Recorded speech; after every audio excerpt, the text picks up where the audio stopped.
Assista ao 4º capítulo da série sobre Jesus Cristo. O Jesus Cristo que eu conheço e eu acho que vocês devem conhecer. Assistam ao vídeo e fiquem com Deus.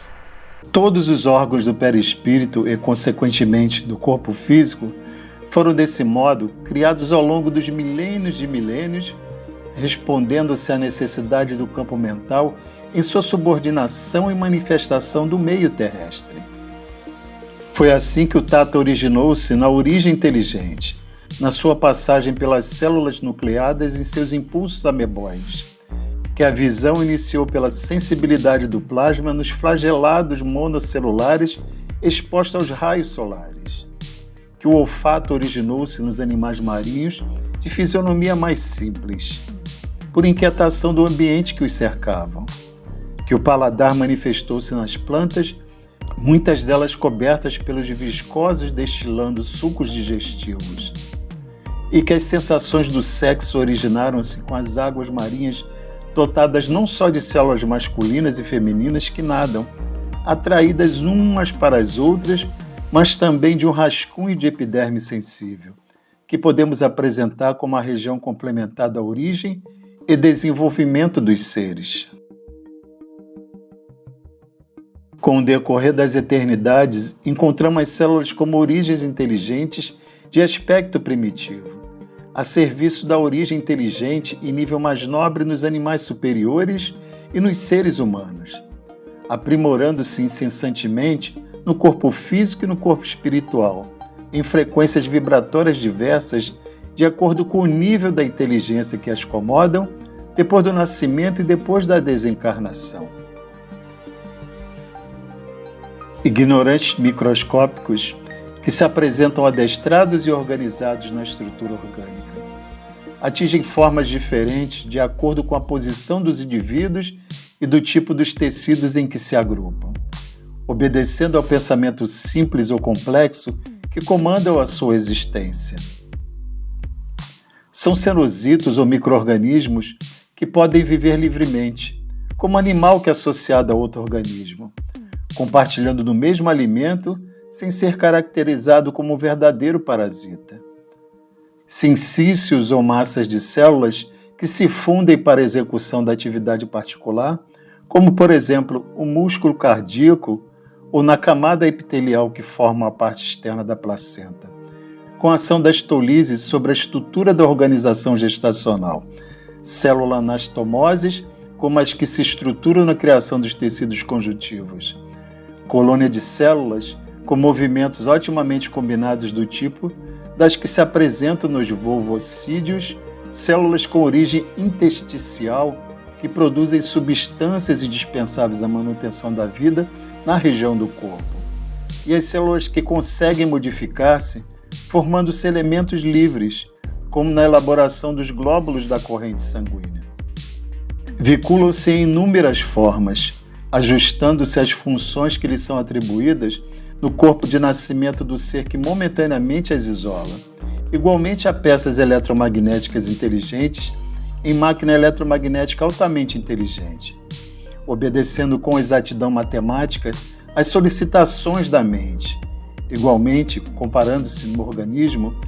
aos milhões de átomos que formam afinadamente as cordas de um piano, operadas pelos martelos microscópicos dos nervos, ou impacto das teclas que podemos representar nos fulcros energéticos do córtex encefálico, estimulado e comandado pelo espírito, através do chakra coronário, que ampara a combinação da vida mental com o corpo em que ele próprio se manifesta. Arrumadas na organização das formas, com procedimento equivalente ao da superposição dos blocos no canteiro de obras, as células são obrigadas à obediência na presença da concepção mentora que as conecta e comanda. Quanto aos blocos de construções nos canteiros de obra, são obrigados à submissão diante das linhas planejadas pelo arquiteto, que os aproveita a colaboração na realização do projeto planejado. Elas são as operárias da reprodução dos órgãos reprodutivos, funcionárias do órgão digestivo e absorção no órgão gástrico, trabalhadoras do órgão respiratório e fonação no órgão laríngeo, da circulação no órgão cardíaco, serventes e defensoras fixas ou migratórias da circulação e distribuição, reserva e proteção no órgão esplênico, colaboradores da inteligência e elementos de conexão no cérebro, e governantas e artesãs no chakra coronário, concentram-se as instruções mentais captadas e trazidas pelos corpos astrais que lhes são próprios e a individualidade que as impede a influência com as corretas delimitações no espaço e no tempo. Entendemos que são microscópicos motores elétricos com vida própria, submetendo-se às ordens do ser que as agrupou e que proporciona sua estabilização ou a mobilidade imprescindível às funções que devem executar no oceano interno do universo corporal,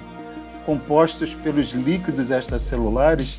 a se caracterizarem no líquido lacunar que as irriga e que circula lentamente, na hemolinfa que transpassa dos tecidos direcionada ao sangue, e no plasma sanguíneo que circulam rápido além dos outros líquidos intersticiais característicos do órgão interno. Passados longos períodos de tempo, onde as bactérias e células são habilidosas em reprodução assexuada, de repente determinado grupo mostra na base do próprio corpo qualidades magnéticas positivas e negativas que lhes são enviadas pelos orientadores espirituais responsáveis do progresso respectivo ao planeta Terra. Apresenta-se a evolução animal às vésperas de surgir. De todos os tipos de bactérias já criadas, uma se sobressai nos gigantescos lagos de água doce acima do leito rochoso da era algonquiana, e se distingue da quantidade das que repousam sobre a superfície terrestre. Não possui o aspecto totalmente ameboide. Apresenta a característica elipsoidal, parecendo microscópico bastonete ou girino, possuindo até leve radícula com feitio de cauda. É o Leptotrix, que, em imensas diferenciações, permanece por milhares de séculos nas rochas primitivas, alimentando-se simplesmente de ferro. Ao livrar-se da minúscula couraça ferrosa em que se abriga, é espontaneamente forçada a nadar até que consiga outra couraça idêntica para abrigar-se. Os orientadores espirituais utilizam-se do tamanho para estimulá-lo à transformação, desfazendo-se das minúsculas couraças metálicas e forçadas a construir abrigos semelhantes que os sirvam à necessidade de proteção. Essa bactéria, que apresenta um papel importante de ligação no trabalho evolutivo da natureza, são obrigadas ao movimento, onde não apenas se atraem umas às outras nos primórdios iniciais da reprodução sexuada, mas onde conhecem, por acidente, o óbito em massa, sendo que reaparece nos mesmos ajustes de vida em que se encontram, dentro da justa atenção dos orientadores do planeta Terra, para renascerem, após grandes períodos de tempo de novas experiências, na forma de algas verdes, iniciando a união sexual no planeta. Os biologistas dos tempos modernos frequentemente perguntam, mas sem receber respostas, se as algas verdes, possuidoras de estrutura específica, descendem das primitivas cianobactérias de composição mais simples, onde a ficocionina, associada à clorofila, é o pigmento azulado de sua constituição fundamental. A lacuna existente, e foi preenchida pelos trabalhos dos servidores da criação orgânica terrestre, que sujeitaram a família do Leptotrix a grandes alterações nos campos do espírito,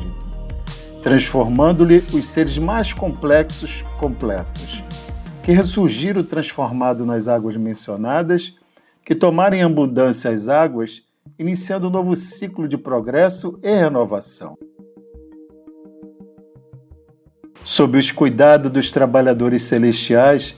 a matéria elementar, o tólvio, foi no início transformada em massas gigantescas de elétrons e prótons, que estruturaram o imenso leito da vida humana em plena existência cósmica. E ainda sob a inteligência dos operários celestiais, com o monitoramento de Jesus Cristo de Deus, idênticos recursos são a base da formação dos átomos em elementos. Combinando os elementos em conjuntos químicos, os conjuntos químicos dão lugar aos caloides, combinando os caloides em misturas fundamentais, ofertando a origem inteligente, originário da vastidão celestial, o berço favorável ao desenvolvimento. Inúmeras eras passaram,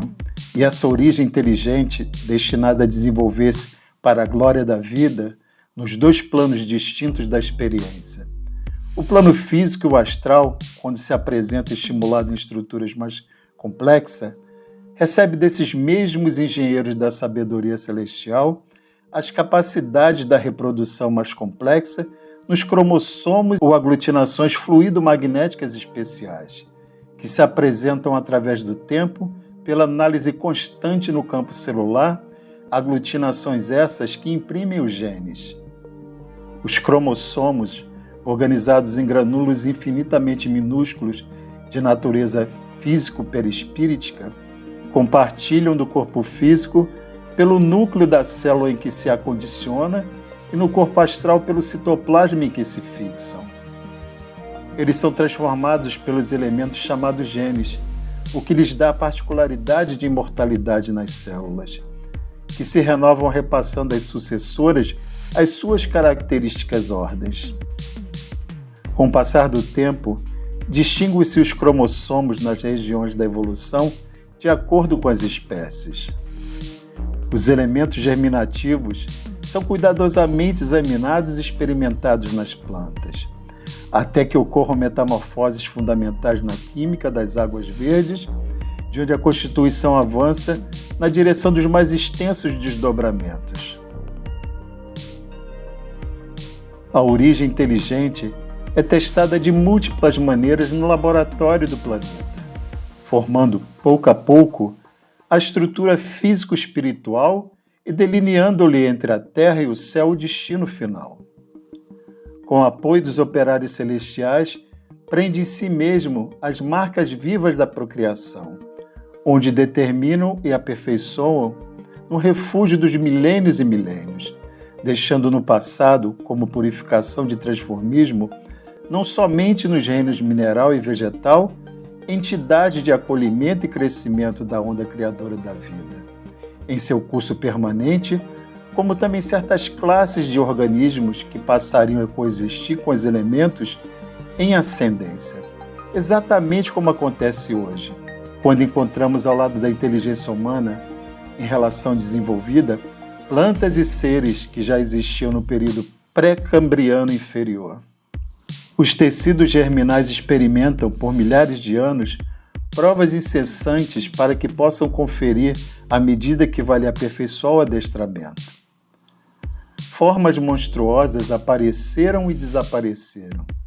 desde os anelídeos aos animais de grande porte, por séculos e séculos, até que a espécie alcançasse o equilíbrio dentro das próprias espécies. Entre as espécies que chegam à superfície e alcançam a luz solar e as espécies que se lançam nas sombras abissais, encontram-se parentescos profundos. Os cromossomas continuam imortais, através dos centros genéticos de todos os seres, encarnados e desencarnados, plasmando as bases preciosas aos estudos filogenéticos do futuro. Vimos a chegada das origens inteligentes no planeta e seu relativo crescimento. No início, as bactérias trabalhando o solo para que as plantas proliferassem, gerando a atmosfera apropriada para o reino animal. Depois das plantas, surgem os animais, criando formas orgânicas para que o instinto pudesse estender-se na direção da inteligência. E, em seguida ao animal, aparece o homem, moldando os valores decisivos da inteligência para que a humanidade alcance a direção da angelitude. Os biólogos que pisaram na superfície do nosso planeta, desde os sacerdotes egípcios que analisaram a origem da vida no planeta Terra em fósseis de conchas, até os mais conceituados biólogos da atualidade, habituados a analisar somente um lado da observação, nitidamente não conseguirão preencher as lacunas existentes no cenário da evolução. Respeitando as avaliações e resultados que a ciência do planeta tem reiterado à humanidade, adicionaremos apenas que as leis da procriação animal, direcionadas pelos mentores celestiais, desde a couraça ferruginosa do Leptrix, pela concentração e dilatação da energia nos episódios do nascimento e falecimento da forma, recordam ainda hoje, na estruturação de qualquer corpo humano, na fase embriogênica, a evolução filogenética de todo o reino animal, revelando-se que além da ciência que estuda a origem das formas, há também uma genealogia do espírito. Com o acompanhamento divino, a origem inteligente usou, desde os vírus e as bactérias das primitivas horas do protoplasma no planeta Terra, mais ou menos 15 bilhões de anos, com a finalidade do ser pensante, embora em fase rudimentar da inteligência, projetar suas primeiras emissões de pensamento contínuo para a consciência cósmica.